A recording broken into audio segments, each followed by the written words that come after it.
Alors, une fois sur le site de Regan, j'ai été affecté à la centrale électrique de Reganville, donc au 621e gaz, groupe des armes spéciales, avec le lieutenant-colonel Couder. Donc j'étais chef d'équipe dans cette centrale et j'étais responsable donc du bon fonctionnement de la centrale, donc de la maintenance et puis des gardes de la nuit. Enfin donc c'était un petit peu comme si je travaillais dans le civil, hein, tout compte fait, mais étant militaire, appelé. Donc je suis resté à Regan pendant pas mal de temps et ce qui était assez difficile, c'est que, bon, en dehors de cette centrale, on n'avait pas le droit de se déplacer. On était contingenté dans des endroits bien précis, hein, chacun de notre côté, on n'avait pas le droit de se déplacer et d'aller dans d'autres sites militaires. Donc, ma seule possibilité, c'était d'aller en ville, à la ville de Regan, et dans toutes les palmeraies qu'il y avait dans le coin. Donc j'ai profité, je peux dire, un petit peu donc, de cette possibilité-là pour me faire des amis dans ces palmeraies et d'aller prendre des thés à la menthe assez fréquemment. Voilà. Et puis un jour est arrivé le jour des explosions atomiques, que nous ne savions pas qu'on était sur un site où il allait y avoir des explosions atomiques. Hein. Tout ça c'était relativement secret. Donc le jour J est arrivé, la fameuse première bombe atomique française, Gervoise bleue, qui a été mise à feu le 13 février 1960 à 7h04. Le commandant de l'époque, c'était le général Yairé, et cette bombe était située en haut d'une tour de 100 mètres. Donc, comment ça s'est passé? Eh bien, un jour, on nous a dit, vous sortez tous des bâtiments, vous ouvrez les portes, les fenêtres. On nous avait distribué je me souviens plus du nom, un dosimètre, voilà, on nous avait distribué un dosimètre. Et le dosimètre, c'est un système qui permet de mesurer la radioactivité reçue. Bon, mais à partir du moment où on vous le ramasse et qu'on vous dit vous n'en avez pas eu, vous ne pouvez pas savoir ce qu'il y avait dessus. Hein, personne ne peut deviner ce qu'il peut y avoir dessus. Puis on nous a rassemblés tous à un endroit précis en dehors des bâtiments. On nous a demandé de nous asseoir par terre, le dos du côté de l'explosion atomique, assis en tailleur, la tête dans le bras, enfin moi j'avais pris le bras droit, pour se cacher les yeux. Bien, donc nous étions donc assis par terre, la tête dans la jointure du bras, les yeux dans la jointure du bras, et bon, on a attendu, donc il y avait le décompte qui était donc annoncé par haut-parleur, et puis un éclair, un très très vaste éclair, très gros éclair, qui s'est passé et qu'on a vu à travers notre bras, hein, donc c'était quand même assez impressionnant. Et c'était... Donc voilà. Quelques instants après, l'officier qui était là nous a demandé de nous retourner. Lui, il portait les lunettes naturellement adéquates. Nous étions en short et en chemisette. Et lorsqu'on s'est retourné, eh bien, on a vu donc une boule de feu de toutes les couleurs, un peu, qui tourbillonnait à l'intérieur et qui s'élevait progressivement. Donc à ce moment-là, il nous a demandé donc de regarder et nous avons entendu le boom qui est arrivé peut-être 10 secondes après, je ne sais pas, et comme un roulement après de plusieurs camions qui dévalaient la montagne, hein, si on peut dire, hein, malgré que tout soit plat. Mais voilà, c'était quelque chose d'extraordinaire. Au point de vue des couleurs, c'est sûr que bon, c'est quelque chose qu'on ne peut pas s'imaginer, parce que bon, ça ressemblait à un gros nuage, dirons-nous, qui montait. Mais alors, s'il y avait des couleurs, vraiment, on peut dire que toutes les couleurs d'arc-en-ciel qui sont passées dedans, hein, Et ça tournait comme comme s'il y avait un mélange qui se faisait, quoi, voilà. On peut dire que c'est un spectacle. D'ailleurs, ils avaient invité du personnel, des officiers, etc., à voir pour eux un spectacle, hein, c'est sûr. C'est sûr, mais nous,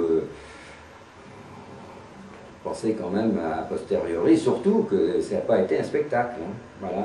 Bon, ensuite, ce champignon, eh bien, il est monté, il s'est commencé à s'étirer vers la gauche, et puis on ne savait pas très bien où il allait aller. Et nous étions quand même un peu inquiets, hein, même beaucoup inquiets, parce qu'on savait que maintenant c'était bien une explosion atomique, hein, et qu'il y avait quand même des conséquences d'Hiroshima, tout ça, donc on s'est dit, oh là là. Et puis progressivement on a vu qu'il s'était tiré et qu'il a été vers la gauche, bon, direction, moi je dis Adrar, mais c'est sûrement une autre direction, c'est parce que c'est difficile dans le désert comme ça de bien s'orienter. Donc, une fois que tout ça a été fait, on nous a donc pris nos dosimètres. Il y avait eu un vent de sable, j'ai oublié de le dire, parce que forcément, le souffle, lui, de cette explosion, même à 100 mètres d'altitude, a quand même balayé le sable qui était là-bas, et le sable est venu vers nous, hein, comme il est venu dans toutes les palmeraies aux alentours. Hein. Donc ensuite on nous a réunis, bon, on nous a demandé de redonner nos dosimètres, bon je ne sais pas, moi j'ai redonné le mien, mais quand on demande ce qu'il y avait dessus, ils n'en ont jamais eu connaissance de toute façon. Voilà donc à peu près comment s'est passée cette explosion atomique du 13. Voilà. Il faut penser à la population locale. Hein. Bon, il y avait tous les militaires, naturellement, puisqu'il y en a eu 150 000 au total qui sont passés dans différents sites nucléaires, aussi bien au Sahara qu'en Polynésie. Hein. Mais à cette époque, localement, à Aoulef, qui est donc une palmeraie qui se trouve un petit peu au nord de Reagan, il y avait 8000 personnes. Ça, je savais qu'à cette époque-là, il y avait 8000 personnes. Mais il faut penser aussi aux 30 oasis qu'il y avait sur 130 km qui allait jusqu'à Adrar. Et là, bon, il y a un plan des implantations que je peux vous montrer hein, sur justement cette multitude d'oasis. Et là, on n'a pas comptabilisé le nombre de personnes qu'il pouvait y avoir. Donc, il y a une population quand même très importante qui a été forcément, et peut-être non prévenue, ce qui fait que on voit dans le film Gerboise Bleue les conséquences de tous ces gens de la population, avec entre autres la perte de la vue. Bien ça c'est Gerboise Bleue, il faut bien penser que moi j'étais là également pour Gerboise Blanche. Mais Gerboise Blanche, alors là, ça a été vraiment une surprise, parce qu'on ne nous a absolument pas prévenus. Et je l'ai su qu'après qu'il y avait eu cette explosion Gerboise Blanche. Alors c'était une explosion qui était au ras du sol, par terre, donc n'était pas dans les piliers, qui faisait 10 kilotonnes, par rapport à Gerboise Bleue qui faisait 70 kilotonnes. 70, c'est-à-dire c'est environ 4 fois Hiroshima, la première bombe. Bon, eh bien, elle a explosé, donc le 1er avril 1960, à 6h04, enfin 6h17, pardon, mais la nuit, et on était absolument, on n'a jamais su, on n'a jamais été prévenu, rien du tout. C'est quand même extraordinaire. Hein.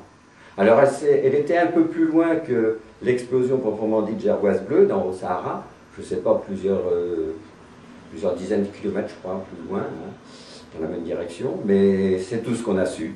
Alors bon, voilà, c'était un mystère de plus. Hein. Puis si ça se trouve, ce jour-là, je me souviens plus si j'étais de permanence ou quoi, dans la centrale, hein, parce qu'on ne nous a même pas demandé de sortir, rien du tout. Hein.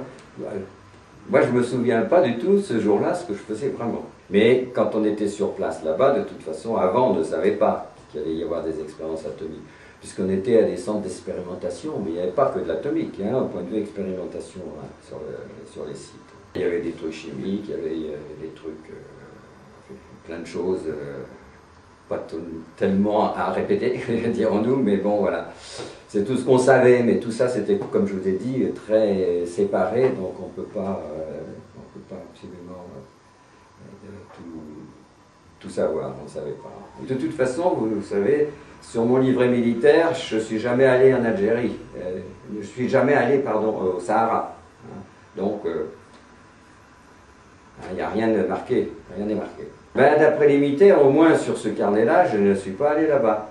Mais si on fait des demandes, rétrospectivement, j'ai fait des demandes, ben, ils m'ont dit oui que j'y suis allé quand même, mais ils ne l'ont pas marqué sur le livret militaire.